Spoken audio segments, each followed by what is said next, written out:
You would think that it would be impossible to miss a giant mech the size of a skyscraper, but that is exactly what happened.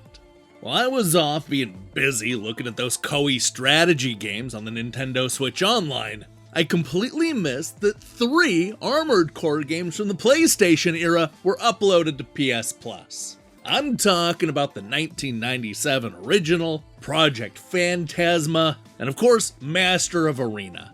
That's genuinely cool news. But are any of these games actually worth playing? To answer that question, I decided to flip through the pages of Electronic Gaming Monthly, Game Fan, Incite Video Gaming, and more classic magazines to see what the critics said back when these games first came out. Strap in, because this is going to be a slow and lumbering episode of PlayStation Plus Review Crew.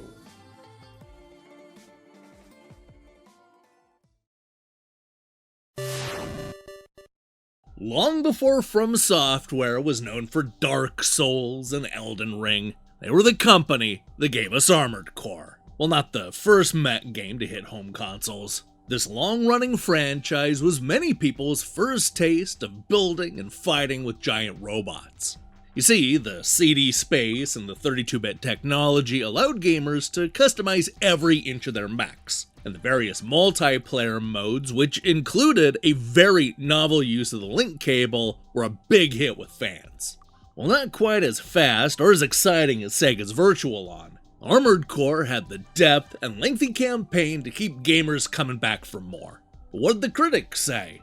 Well, let's kick things off with Electronic Gaming Monthly, who really liked Armored Core. In fact, this first installment is their favorite game in the entire series. Dan concluded that Armored Core may be the best mech game to date. It takes Virtual On's classic formula and pushes it one step further by giving you missions and the ability to buy parts for and customize your mech. Giant robot combat is simply that much more fun when you're earning money and buying more powerful gear. The game could have been that much better if it supported dual analog control for authentic mech control. Joe agreed, arguing that Armored Core is the happy median between the too simple Virtual On and too complex titles like Mech Warrior 2 and Carnage Heart. It takes arcade-style gameplay and deepens it with strategic elements as you attempt mission after mission, configuring your mech with different parts and weapons. This is not one to miss. With all 4 editors giving it high scores, Armored Core averaged a score of 8.25 out of 10 from EGM. Now, as is so often the case with EGM, this lands right in the middle of the pack. Next Generation gave it nearly the same score, rounding down to a 4 out of 5. That's the exact same score that you saw from GamePro in their first issue of 1998. The truth is, the lowest score is actually a 3.5 out of 5, which isn't really that far off from the overall average. That score comes from the official US PlayStation magazine, which makes the argument that the rich graphics may come at the expense of the control. They do seem a bit sluggish at times, but that may have been an intentional side effect of the mech's enormous weight. Analog support could have made the control more responsive, but this is unfortunately absent. And the 2-player mode, although fun, is held in arenas large enough to get lost in. Time can run out without you ever seeing your opponent. Perhaps a longer range radar would have helped. Still, Armored Core is an above-average title in a largely mediocre genre. Good work! Moving back up the list, we see PSM giving Armored Core a much more positive score of 4.5 out of 5. That would be the top score if not for Die Hard Game Fan, who went all the way up to a 91%. Substance said that Mech Fan should be in heaven with Armored Core. With literally thousands of unique mechs that can be assembled from the diverse selection of parts, Armored Core allows you the thrill of designing your own awesome mechs and taking on friends in either link-up or split-screen mode. While this is where a majority of the fun in Armored Core resides, the one-player mission-based game also provides a fair share of fun and action. The graphics are solid, and the extra features, such as the ability to custom color your mech or even design little emblems for them, take Armored Core from good to great. Ambleton liked the game even more, summing it up this way: "I'm frankly really rather excited, not to mention frothing at the opportunity to waffle praise on the most mighty of mech simulations. Not only are the levels immense, but the actual feeling of being strapped into a huge clankin' hyper dreadnought is more than adequately simulated. Not only does this look pretty, but it plays frighteningly well, with each mission more exciting than the last." With an overall average of 82% from all the different magazines, it's safe to say that the Armored Core series was off to a strong start. Let's go ahead and see if those good vibes continue with Project Phantasma.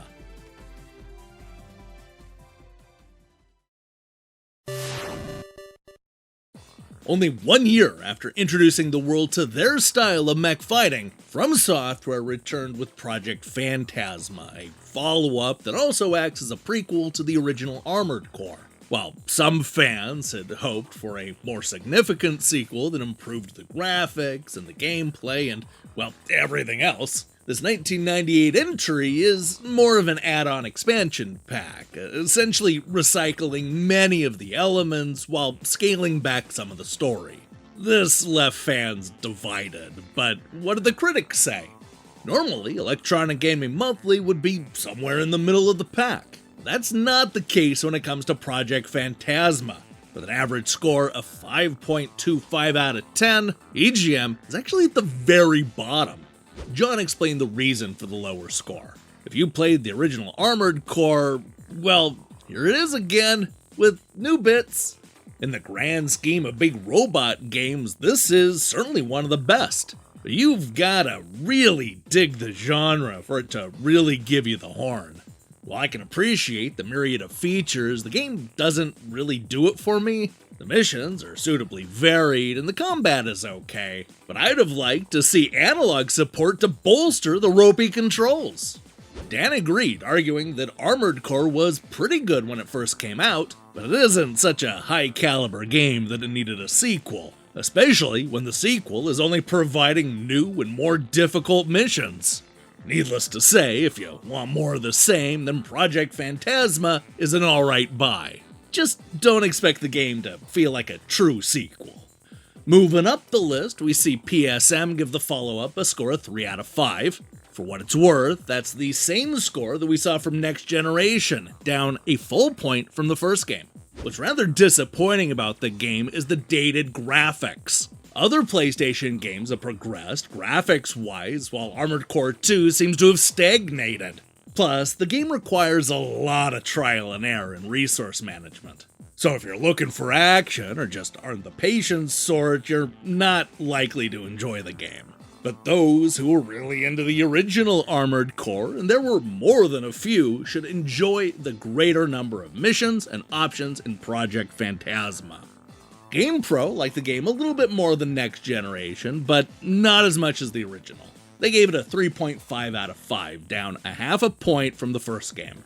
Game Informer, on the other hand, liked it a lot more than that, going as high as an 8.75 out of 10. Fans of the original Armored Core have mucho more to rejoice about. With many new missions, as well as new weapons, cores, and other accessories, Armored Core Project Phantasma is definitely a treat. Don't buy this game if you aren't willing to log some serious time to tweak and prepare your Armored Core for battle. The somewhat arduous preparations are essential. With tons of missions and more AC variations than you could ever use, this is a great game for mecha as well as BattleTech enthusiasts. After a strong debut, the critics largely soured on Project Phantasma. The overall average dropped from an impressive 82% all the way down to a 66%. That's a big drop. We'll see if Master of Arena can rally support after these brief messages.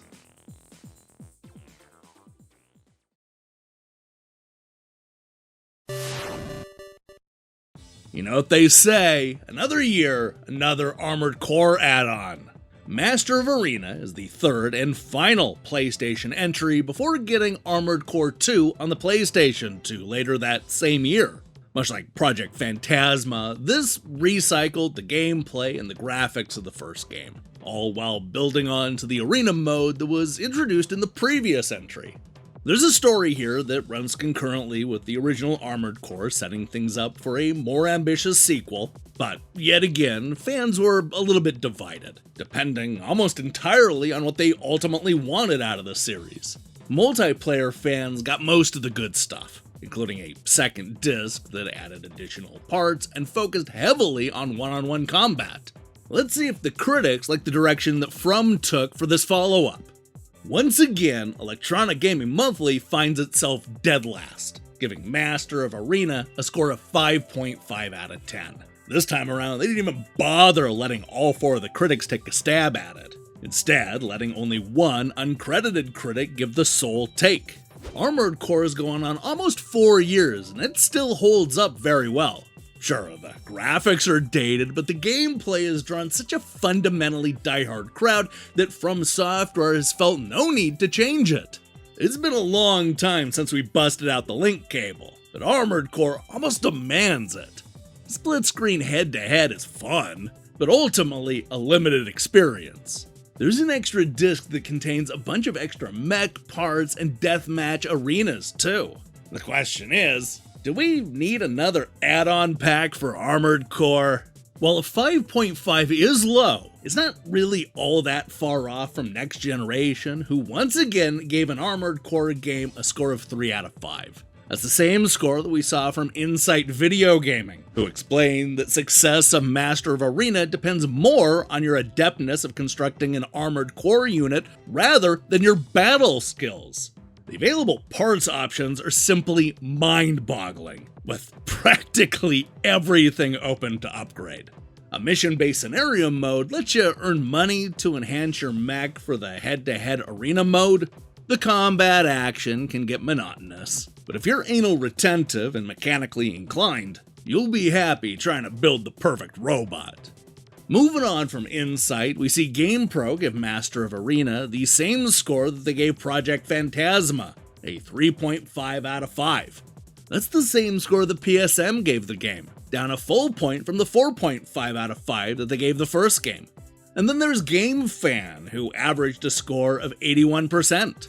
Now that may sound pretty good, but the number doesn't actually tell the full story. Ego, for example, gave the game a low 65%. Explaining that every time a new Armored Core game comes out, I play it and I try to like it, and every time I come away frustrated with a bad taste in my mouth. The mission mode in Master of Arena is a perfect example. What is this, Armored Raider?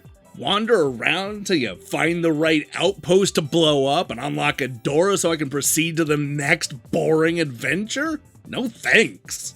Cerberus ended up liking the game way more than Ego, going all the way up to giving it a 90%. Mechs and missiles, you won't hear me complaining.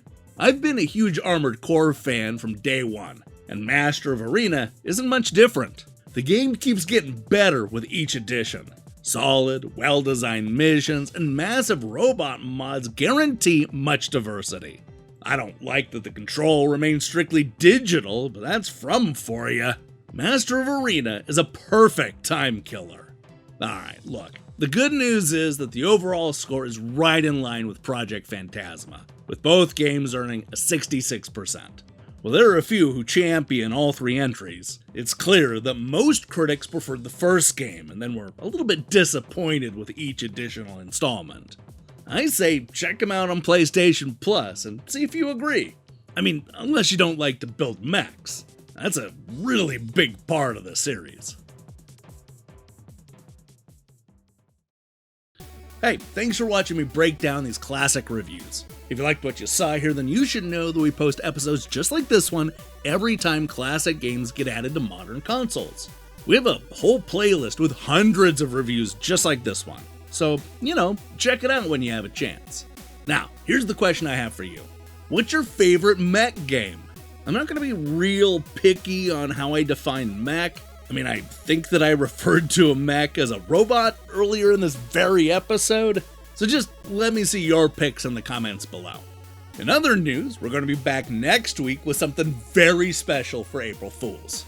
While you wait for that, I strongly recommend you click that subscribe button and support what we're doing here. Until then,